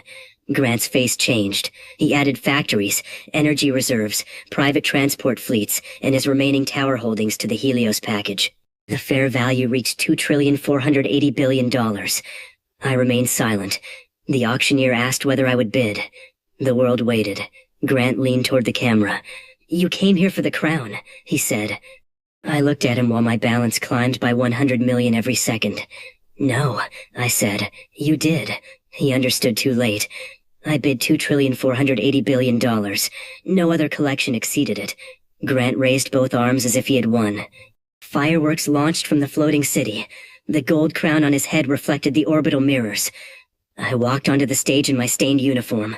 For the cameras, I lowered one knee. Grant smiled so widely that he looked ill. Then I completed the purchase. Every helio screen changed to my symbol. The floating city's throne rotated away from Grant and toward me. The orbital mirrors turned. A beam of harmless gold light descended around the stage like a pillar. I stood. Grant was still smiling when the security floor moved beneath him and carried him gently away from the throne. I took the gold crown from his head. It was part of the Helios ceremonial collection. I had purchased that too. The coalition had called Grant its final independent king. Now he had trillions of dollars and no kingdom, no allies, no stage, and no crown. I leaned close enough that only he could hear me. "You spent your whole life becoming a number I replaced before dinner. Then I placed the crown on the golden lion." The crowd laughed. Grant had finally received everything he believed money guaranteed. Cash without power, attention without respect, victory without winning. But Julian had not built Black Midnight around Grant. Grant was only the loudest lock. At 7 in the evening, after the Helios purchase and every construction order, my remaining challenge balance was still $1,600,000,000,000. 5 hours remained. Most large sellers were gone. The coalition had closed every major market that had not already broken. Julian appeared on the floating city's highest platform as the sun vanished behind the ocean. "You knew Grant would sell," I said. "Yes. You wanted me to buy Helios. Yes. You used him to absorb time, not money. Yes." The brass coin moved across his fingers. "That is the difference between us," Julian said. "You see the largest number and think it is the greatest obstacle. I see the last 5 hours." Below us, the world map dimmed again. $1,600,000,000,000. The balance increased by 6 billion every minute. Julian looked toward the horizon. "There is nothing left." I thought of Serena's words. "Stop looking at the crown." I smiled. "There are 8 billion things left." At 7:01, Serena activated the second operation. Every shopping center I owned changed at once. The music stopped. Advertising screens went black. Storefront lights turned white. A single message appeared in thousands of cities, translated into every language the network could carry. "Adrian is buying. Not companies, not crowns. Everything real." For the next 5 hours, any person or independent business could offer genuine goods, inventory, production, or useful service at normal value. The system would not accept fake prices, neither would I. A loaf of bread was worth the price of bread. A truck was worth the price of a truck. A year of factory output was worth what the output could truly produce. But the scale belonged to everyone. A farmer offered the next harvest. A mechanic offered a fleet of repaired engines. A small hotel offered every empty room for the month. A theater offered its unsold seats. A fishing town offered its morning catch before the boats returned. Artists offered paintings. Builders offered tools. Restaurants offered meals. Drivers offered rides. Data centers offered unused storage. Power companies outside the coalition offered electricity. Independent factories offered machines, glass, batteries, pipes, medical equipment, and construction parts. The first minute produced $9 billion in purchases. The second produced 12. Then the world understood. Black Midnight had asked ordinary people to protect billionaires from me. I was asking ordinary people what they wanted to sell. The answer was everything they had spent their lives trying to make valuable. Store owners rolled entire inventories into the center of shopping malls. Barcodes flashed beneath scanning drones. Farmers drove lines of machines beneath temporary arches. Fishing fleets entered ports with my symbol projected over the water. Artists filled streets with canvases. Independent car lots emptied. Construction yards lit up. Stadiums sold future events. Hotels sold millions of empty nights that I redirected to families and workers. Every purchase became mine. Then I decided where it went. Food moved to free distribution centers. Building materials moved to the cities ordered that morning. Hotel rooms went to travelers, patients, and people without homes. Machines went to factories expanding public production. Art went to schools, stations, hospitals, and museums. Transportation capacity joined the free network. I did not give sellers imaginary fortunes for worthless objects. I purchased value that already existed and moved it where I wanted. That was not a loophole. It was an economy obeying a new center of gravity.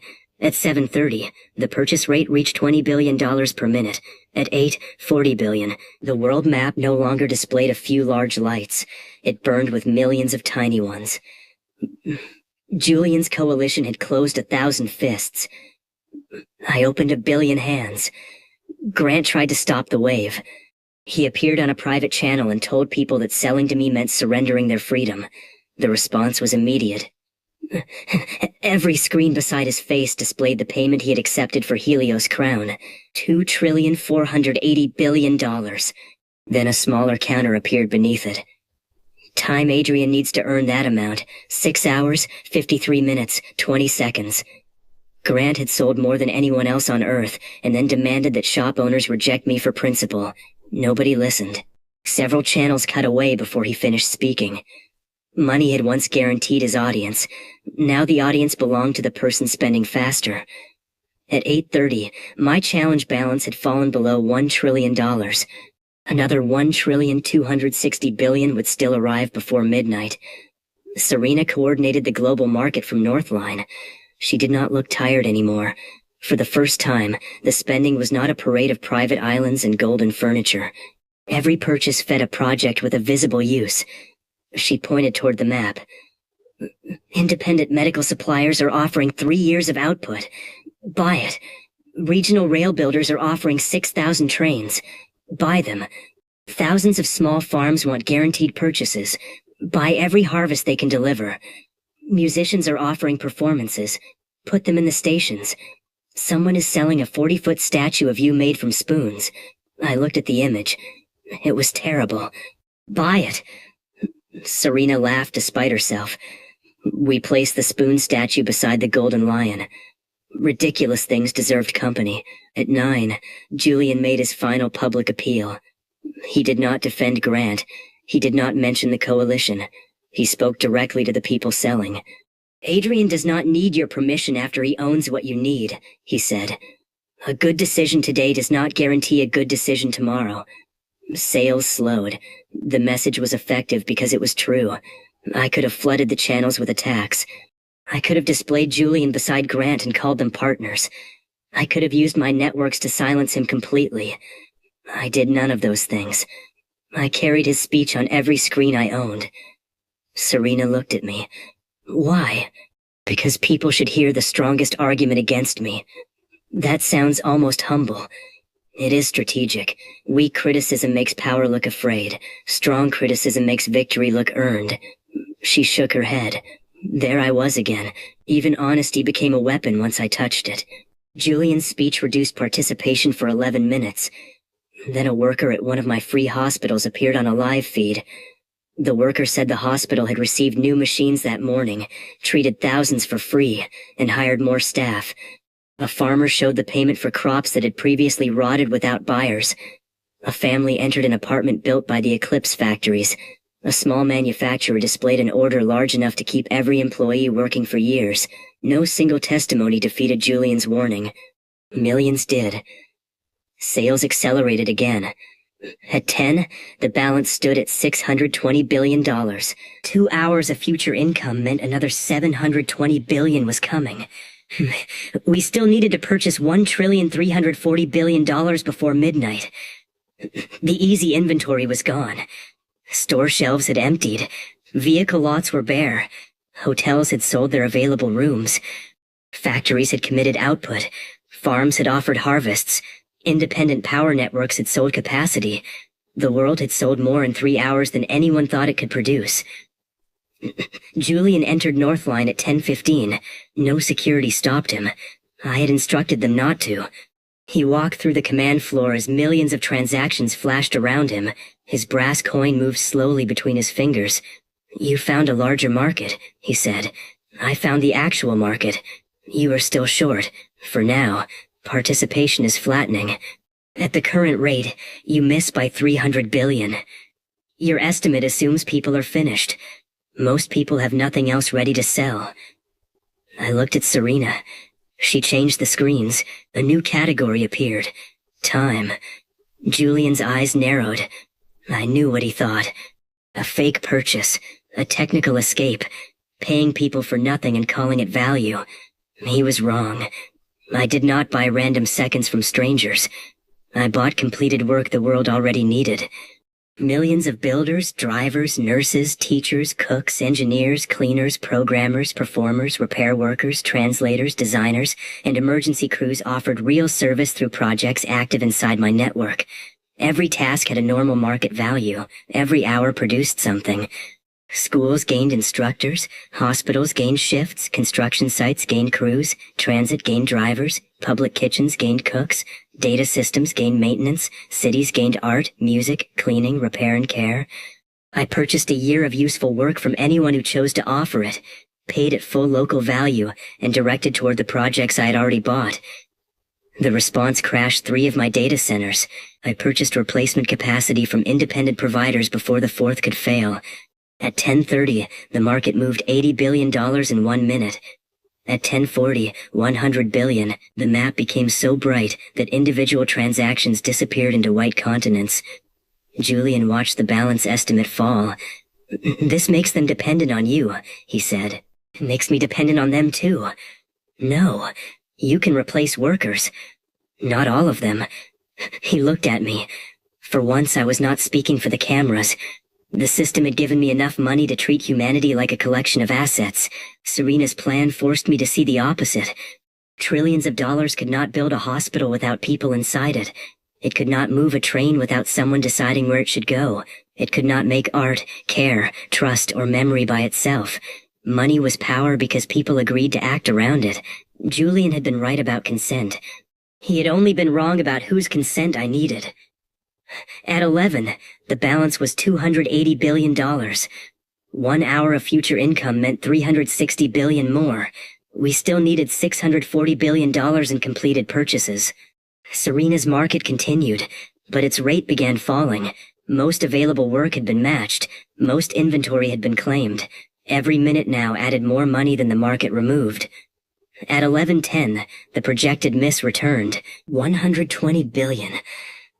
At 11:15, 140.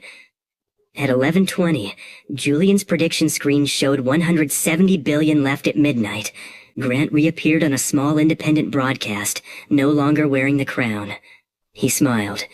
Even after selling everything that made him important, he still believed my failure would restore him. I almost admired the purity of his delusion. Serena approached me at the center of the command floor. "We need another concentrated purchase. Available? Nothing large enough. Then divide it." "We already divided the world, not orbit." I turned toward Daylight 1. The orbital station had spent the day coordinating thousands of new satellites, cargo shuttles, construction machines, fuel depots, and rescue vehicles. Many were built by independent manufacturers that had broken Black Midnight. The largest units were not yet mine. They were being delivered one at a time after final testing. Each orbital tug cost exactly $100 million at genuine manufacturing value. 100 million was also the amount my system produced every second. I ordered every completed tug moved into a delivery line around Daylight 1. Thousands of white machines formed a spiral visible through orbital cameras. Julian saw the plan. "You do not have enough completed units," he said. "Not yet." Factories on Earth increased production. Workers who had sold their time entered shifts. Machines printed components. Cargo rockets carried engines upward. Every new tug created 1 second of spending. At 11:30, the projected miss fell to 90 billion. At 11:40, 42 billion. At 11:50, 9 billion. Then a factory stopped. A critical engine plant joined Julian's coalition at the final moment. Production froze. The orbital delivery line ended 800 units too early. The projected miss rose instantly. $80 billion. 10 minutes remained. Julian closed his hand around the coin. He had not arranged the factory shutdown. I could tell from his expression. But Black Midnight had gained one final believer at the exact moment it mattered. Serena searched the map. No replacement can produce that many engines in 10 minutes. Then do not produce engines. What else costs exactly 100 million? I looked across the categories we had purchased during the day. Aircraft, buildings, Art, energy, medical equipment, ships, data, construction, food, vehicles. Thousands of products approached the number, but few were standardized enough to clear one per second. Then I saw the Harbor Palace. The temporary city of cargo containers I had built during the $10,000 cycle still stood beside the port. It had expanded into a permanent district. Independent engineering groups had developed modular ocean platforms there, each carrying power, housing, water treatment, and gardens.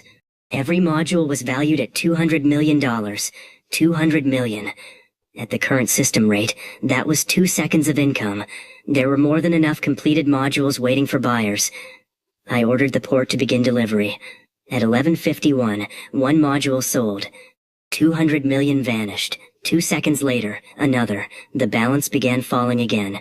Julian watched the projected miss shrink. Grant's broadcast disappeared.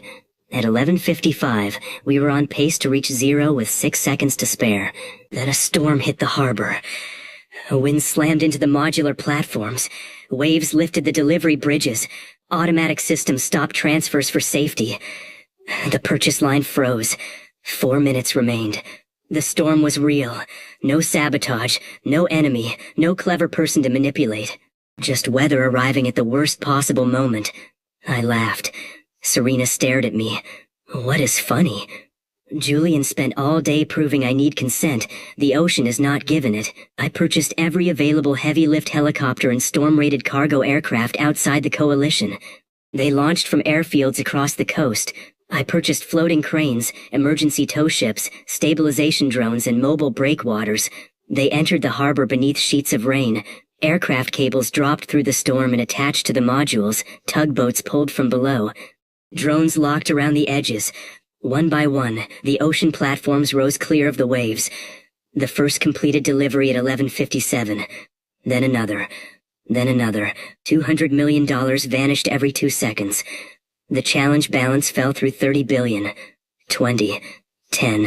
At 11:59, the remaining balance was $6 billion. 60 seconds remained. The next 60 seconds would create another 6 billion. I needed to spend 12 billion before midnight. A completed orbital ferry waited beside Daylight 1. Its fair value was $6 billion. I purchased it. 0. 100 million appeared. The first orbital tug delivered. 0. Another second. Another 100 million. Another tug. 0. The entire world watched the final sequence. Each second, the system paid me $100 million. Each second, a white orbital tug changed ownership and joined Daylight 1. 50 seconds, 40, 30, the station became surrounded by a growing ring of machines. On Earth, the lifted ocean platforms formed a second ring above the storm. In the city, every screen displayed the same number. 0. Again. 0. Again. Julian stood beside me, counting without speaking. Serena controlled the delivery line.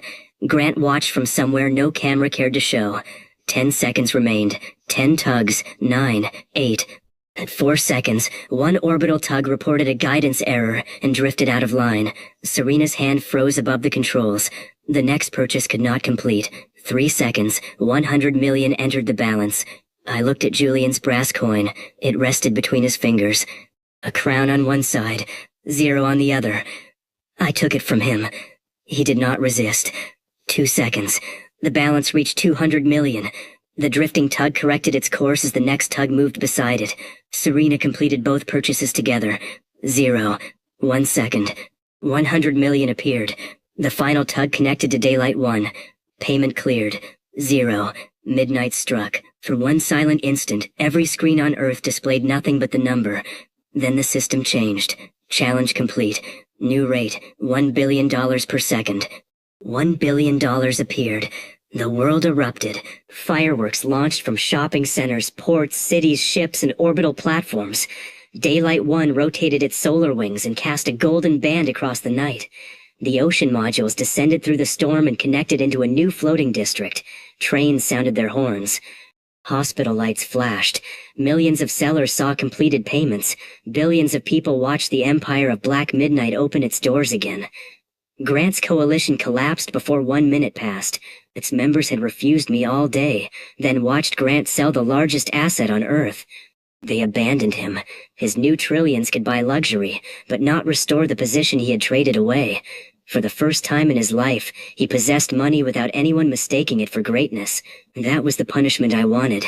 Not poverty. Understanding. Julian looked at the brass coin in my hand. "You won," he said. "I reached 0. That is not the same thing." "No," I agreed. "It is better." He looked around Northline at the world map, now brighter than it had been before Black Midnight. "You purchased enough dependence to call it cooperation, and you organized enough fear to call it freedom." Neither of us smiled. The game between us had not ended. It had changed. Julian had proved that money alone could be resisted. Serena had proved that power became larger when people chose to participate. Grant had proved that a man could sell his entire identity if the stage was bright enough. And I had proved that the world was more expensive than its billionaires believed. Serena walked to the window. The first light of morning touched Northline's crown. "What happens to everything you bought?" she asked. "The hospitals stay free for basic care. The food network stays active. The new cities continue. The orbital power goes public. The work people sold gets completed." She looked at me, surprised. "You plan that?" "I plan everything." "That is not true."